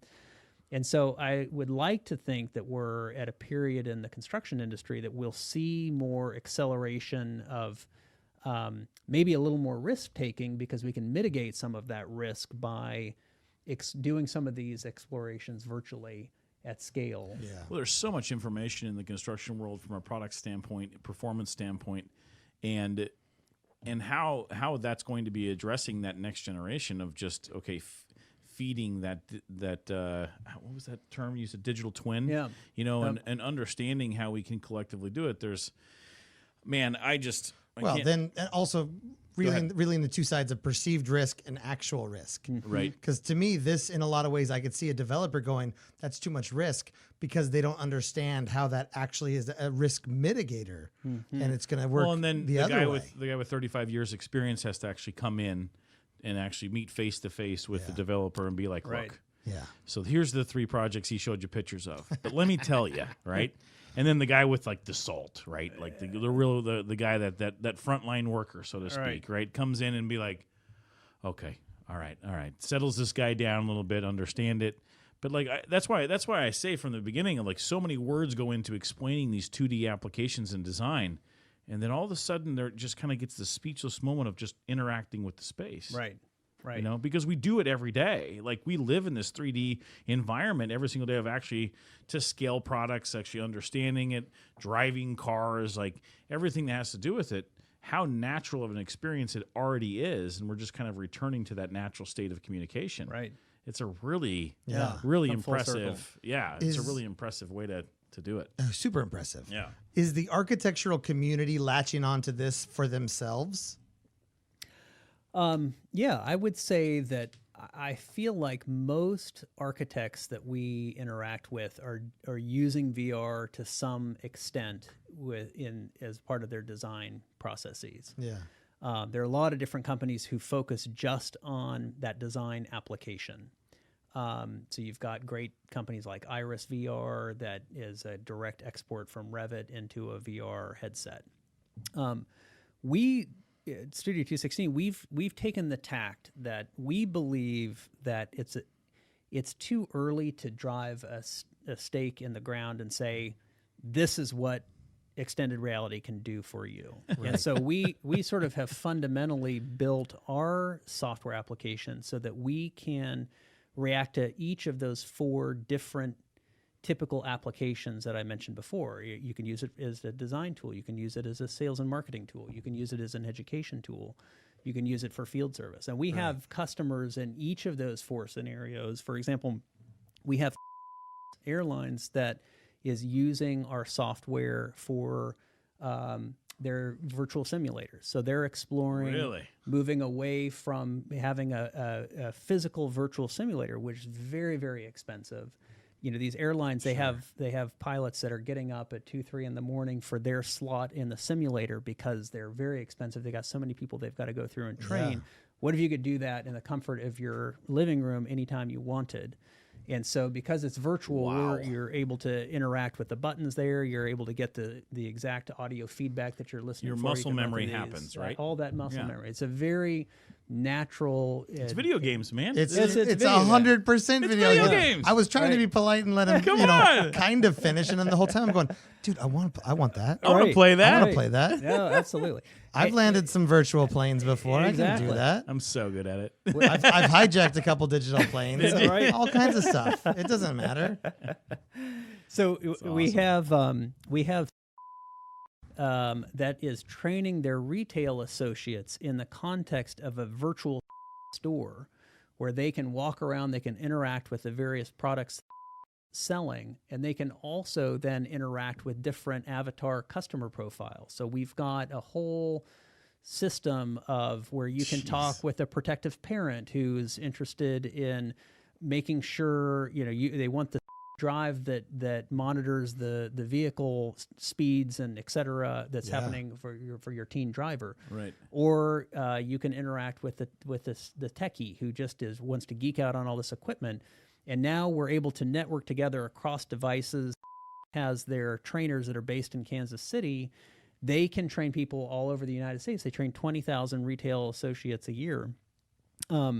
They can run these virtual sessions. My goodness. And they can interact with different customer profiles. They can evaluate how they're doing. They can dialogue with them all within this virtual context. Wow. It now not only saves them the cost of all the travel of having to fly all over the United States to train these people, but they also, as someone just mentioned with the muscle memory, all these academic studies have shown that you're much more likely to retain that information if you're actually you're engaging your whole body in doing that work, because it's just we're spatial learners, and it's versus watching a video or just looking at a 2D spec. If you can actually do it, and for what you're talking about with the building industry, to be able to go in and actually build or mock up, a section of this curtain wall and understand how all the pieces go together and be able to perform that virtually and have a mentor here showing you and saying, oh, no, don't cut it there. Remember the 16th inch deal? Mm-hmm. That's a very powerful way that it gets ingrained in our bodies, and we quickly learn and are able to pass that on to the next person because we understand it in the context of our virtual environment. Yeah, and see,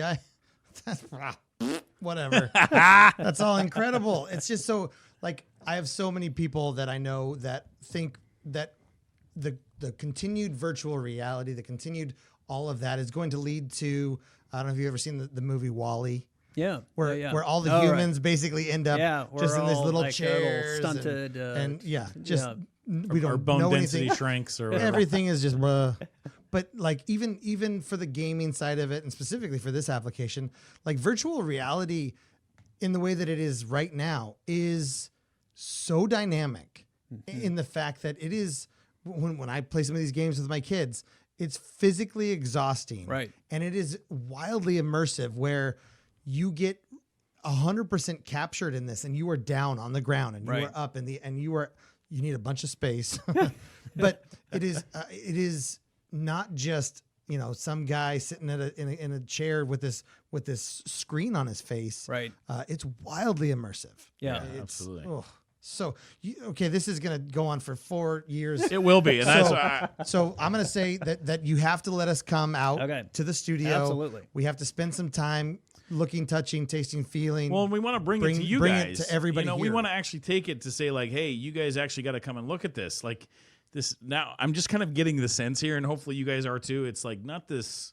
Like, well, this is a great subject. Let me go Google this. Like, no, let's go play. Yeah, right? no, it's transformative to actually interact. Let's with go do it. it. We have to. You have to get your hands on it to understand the power. Can't wait, man. And That's this is the narrative for what that This is episode the narrative. will be. Yeah. This is the verb of it. We could talk about this forever. I know we 100%. gotta roll this down though. 100%. So sincerely, thank you so much. No, we're thanks gonna for come having out. We're gonna do that. We're gonna wind this down for now. We're gonna jump into the Edify top 2 really quick. I'll go first, selfishly, to set it up. I was gonna suggest it. I was gonna suggest you go first. Yeah. So every episode we end with an Edify top 2. It's anything that you're super obsessed with, into, passionate about, something recent, something that's Something you happened. tripped over, you got bugged with. I don't care. You know what I mean? A waiter, a cocktail, a drink, a whiskey. A lot of times for me, it's a whiskey. a lot of times it's for a coffee. Whiskey and coffee. For me, we talked about it earlier, but my top 2, I'm going to go back to it just because it's so big for us. Having a deck on our house that we've lived in forever. What's on that deck? A table, chairs. This past weekend. That's my second. So Okay, good. don't steal All my right, thunder. sorry. I want to get there. Jerk. So to go out and just to see my kids and us have to have a table we can quickly go to. We've played a game out there almost every night. Oh, So like great. it's just an incredible amount of fun. And then I got a Traeger smoker this weekend. Yes, you did. So at the 4th of July gathering, Yeah, this is impressive though. at the 4th of July gathering, I happen to be amongst 2 incredible humans so who are doing some smoke. You tell it on your own time. I will. But Is this a hot smoker or a cold smoker? a hot smoker. A hot smoker. Okay. So they were. One of them had brought some ribs that he had done, and then they started talking, and I got caught up and captivated in the whole process and everything. So I went out and went the super easy way, which is to go with the Traeger, and which is an electric pellet based smoker, and did a brisket, and I did it pretty close to okay. It was a 10-hour smoke, and I didn't foil it at the right time, and this and that. I'll figure it out on the next one. But I'm so excited to get in there and really just start trying this and start trying this and start trying this. So that it's opened an entire new world of food. We didn't touch on that. No, we didn't. But I'm going to. Okay, so those are my top 2: deck and the Traeger. Awesome. So, Brad introduced me to a show on Netflix called The Chef Show. Okay. So Jon Favreau, creator of Marvel, Iron Man, director of Iron Man, that kind of guy. He had a movie a couple years back called Chef. Chef. It's just called Chef, and it was inspired by while he was working on Iron Man. Gwyneth Paltrow actually brought a food truck to the set one day, and it was a Kogi food truck. They took kind of like they mixed Korean cuisine with the, like Southern California Mexican vibe, Super LA Korean kimchi, just taco, yeah. So there's like this, burrito bar. yeah, exactly. So he brought this Kogi food truck to the set, and Jon Favreau was so taken back by how amazing the food was. And then he got talking with the actual chef that was on the truck, and it was just one truck. He's like, "What's your story? How does this work?" So as a result, he actually he created a movie about this guy and his food truck, but Jon Favreau was now this guy. He in the movie it's called Chef, and as a result, it's been a couple years since he's been doing it, and then he kind of went back to the chef for a couple years. He's like, "Hey, I miss cooking with you. Yeah, I miss like what's happening." Like, he goes, Chef was a story about a guy who was a classically trained French cuisine chef, legit, as they say in their world, a legit chef, who ended up getting sacked and then started a food truck, which is like the lowest food form for true chefs, right? And then he sort of proved that you can do that in both environments. And it was wildly popular amongst chefs, like legit chefs. One, because it told a story that a lot of them face, which is how can you have high-level cuisine at a food truck level? And they all know that you can now. But also because it touched on a truth for them in a lot of ways, which is he did it right in the movie. So when he was actually cooking, it was the legit style. And that was the one thing that chefs always say you get wrong in movies is the cooking side. So he did it, and it became a wildly popular thing. So he got down to this like chef thing, and he's just like, man, I just miss cooking with you. Like, where, because he actually traveled with him during the movie. He's like, no, you do it this way, or tweak it this way. This is how you actually do the recipes. Or if you don't have it, you improvise, all these different things. And he just missed that cathartic nature of cooking, right? And so he's like, oh, let's just start cooking together again. Yeah. And I'll bring my film crew and we'll see what happens. As a result, this Netflix show was born called The Chef Show. And so they go around to these various restaurants, or they maybe just kind of take a menu and they'll rework it, or they take special dishes and stuff. And it's just like this podcast. It really you is. can't define what it is in any way other than and they don't. This is in this world and that is in that world. No, it is. Anyway. So I binged it like just from, and then I rewatched like 2 or 3 episodes. I was like, I gotta watch that again. And the one that like got me was this. The Aaron Franklin episodes for Franklin Barbecue out at Austin, Texas. There was 2 episodes shot on that with this thing, and I just rewatched those 2 episodes through it, and how he was describing how he like gets the brisket, he trims all the fat, does all the different things, and then how aerodynamic he's actually shaping the brisket to be so it'll smoke correctly. Oh my gosh. Right? Wow. Oh yeah. So everything comes over the top, and then all the conversation of left shoulder, right shoulder. Yeah, so cows naturally kind of lean on the right shoulder or something like that. So as a result, the right brisket, when they get up this way. So the right brisket's a little tougher than the left one. So naturally, you kind of ask for the left briskets. Yeah. Anyways, so been super obsessed with that show. That's the number 1. And then the number 2 is something that I stumbled over on you, Jamie. So I'll read it here. It says, when Jamie isn't working, all right, this is when Jamie isn't working in the virtual world, he can be found on his farm in Bainbridge Island, building furniture, tending sheep, and butchering blue ribbon market hogs. Oh, yeah. Great. So you can... Is that true? That's true. You can take the Wyoming, Montana boy out of Wyoming and Montana, but you can't take the Wyoming, Montana out of the boy. All right. No, that's true. What the hell, man? This is cool. Yeah. So full circle, though. Full circle. Back to where it started, though. Yeah, yeah. So again, I guess that goes back to, I think everybody probably idealizes their childhood, but I grew up with horses and in no way do I, but that's fine. He was the guy that loved his high school, right? Absolutely. Still does. They don't care for him as much, but yeah, right. That's probably not true. It's not. So having these 2 boys and raising them in the city, I just kept on saying to my wife, like, oh, gosh, we got to get these kids out of the city. And she's from Atlanta. She's a complete city girl. And I like the open space. So I finally kind of wore her down, and we ended up buying a little farm over on Bainbridge Island. And so I get to split my days and my life between, a very kind of tech, futuristic heavy, and then on 5th and Madison, farm, right? And then get to take the ferry across. I go to the opposite end of the spectrum, and I've got big gardens, and I'm raising hogs and lambs and chickens, and I've been learning the process of slaughtering and butchering. So I'm building right now a kind of a butchery station. I've got a walk-in cooler, and I've got all the tables, and I'm learning how to break down these into the primal cuts and French chops and different things. So that's what we're talking about. My 2 things. I mean, that's certainly something that's big on. Has been big for me of building out this butchery station, and then also learning the craft of old school butchery. Wow. So that's been super satisfying.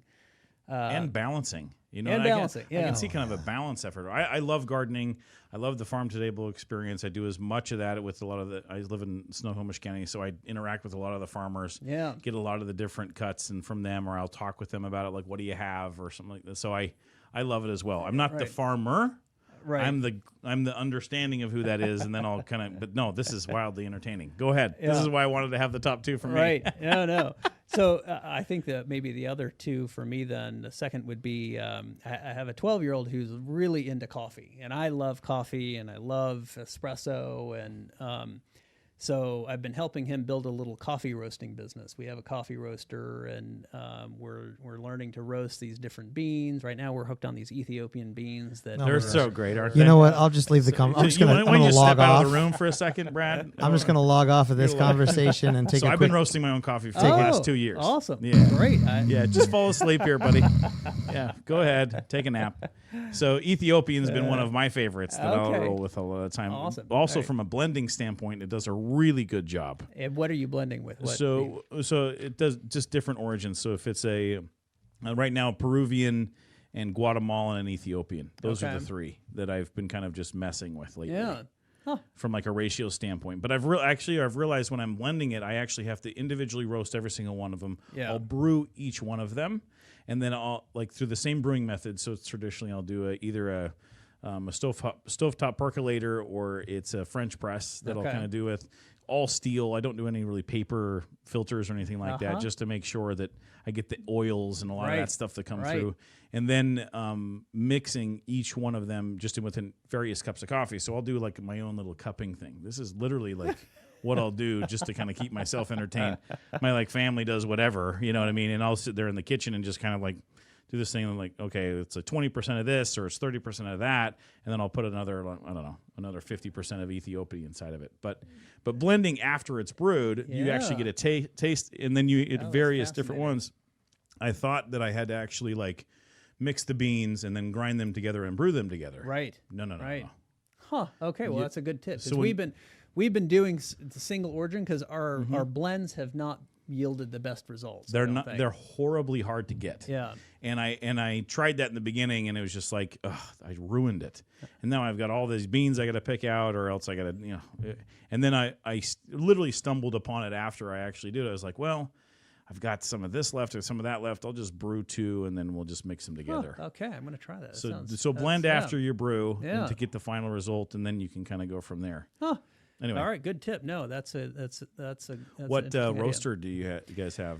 I have a hot pot roaster. Okay, you heard of that one? I have not. It does 250 grams of beans at a time. Wow. Okay, and so you can roast it manually, or you can program in different roasts. So I'm shooting for like a full city kind of a roast. Love full city. And so Ben, my 12-year-old, we just went through and developed a little logo. We've got the pig roast, the Tumlinwood Farms pig roast. So if you're looking for some pig roast, so awesome. When I come to the office, I'll bring some beans with me. Okay, awesome. And I love that. I won't. Yeah, you won't. Are you not a coffee drinker? No, it's horrible. It's so gross. You can't live in the Pacific. That's what I hear every day of my life. So that was one of the first episodes. When I first moved over to the Seattle side from the Spokane side, I was told you need to like coffee or teriyaki. or coffee and teriyaki, because that's on every corner. Right. And a lot of times they're in the same place. I chose teriyaki. Coffee can go somewhere else. His response was, "Can I have one? Can I just like one of those things?" Right. Can I like one of those things? Well, are you sure you've tried coffee? That's exactly what I told him. Oh, yeah. Yeah, I've tried coffee. So I would bring him in the mornings. I would bring him in the mornings and be like, look, this is a Kona brew. Yeah. He's doing his best. He's doing his best to try to break the mule. I am. I do the same thing. So I'm a whiskey lover. And everybody says, I don't like whiskey. And I'm adamant that they don't like. And we're adamant that you like coffee. And I'll get there. And I'm sure that there will be the one. Because I think every palate. And I had a conversation. Sounds like we got to go to the farm too, and the virtual studio. Yeah. But I think every palate breaks into something in a certain way.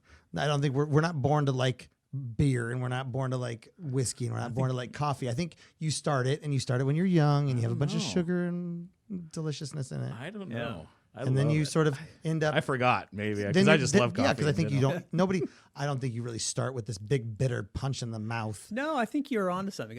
When Nicole started drinking coffee, she had to put like 6 lumps of sugar in it. Yeah, sure. To drink it, and now we never put sugar in our coffee anymore. But right. No, I think you grow out of it. You start with when you have a beer. You start with garbage piss water beer. Yeah, right. It's just and then Bud Light now or you're whatever. into like, oh, I like the hoppy. I like this really bitter IPA citrus. or nice IPA. Yeah. Right? Yeah. So, and I think with whiskey, you start with something simple, and then now I drink jet fuel, basically. So I think it's a palatal thing, and I'll get there.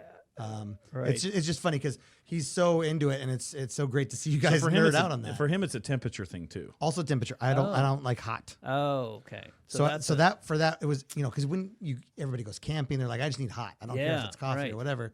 For me, no bueno on the hot. Huh. Not Interesting. For me. Es no for me. Well, Jamie, thank you so much for joining us today. Huge This thank has you. been a wildly long and awesome So episode. good. It So really good. has. My favorite of the one we recorded today. Absolutely. For sure. No, absolutely. Incredible episode. Thank you so much. Can't wait to come and explore this even further because there's so much more to learn. Yeah, man. Yeah, no, we sincerely appreciate it. Oh, thanks for having me. Is there any place that they actually can reach out to you? Obviously, Studio216.com. .com. Yeah. Any other What's up? LinkedIn Jamie, pages? Yeah, find me on LinkedIn. I think it's just Jamie Fleming. You'll find me. Look for. We'll put it up on there. We'll put it. we'll Make put sure up- it's right. Yeah. Put up some of the links. And hey, guys, make sure you share this with your colleague. Make sure you actually with that frontline worker or with that informational worker that with where your world sits. Yeah. Such a cool place to actually see that next frontier where we're going. So Also, I've decided that I'm gonna start a Daft Punk cover band. Okay. And it's gonna be called Digital Twin. Digital Twin, I like Digital it. Twins. Yeah. Boom, done. Well, let's take some of that music and bring us out. So thanks for joining EdifyStudios.com today, the Edify Studios show. Please share this on iTunes. Make sure you actually listen along. And thanks so much for joining us today. We'll catch you next time. See you guys. Thanks for listening to the Edify Studios podcast with hosts Brad Glauser and Brad Walker. To learn more about Edify Studios, visit www.edify-studios.com. That's www.edify-studios.com.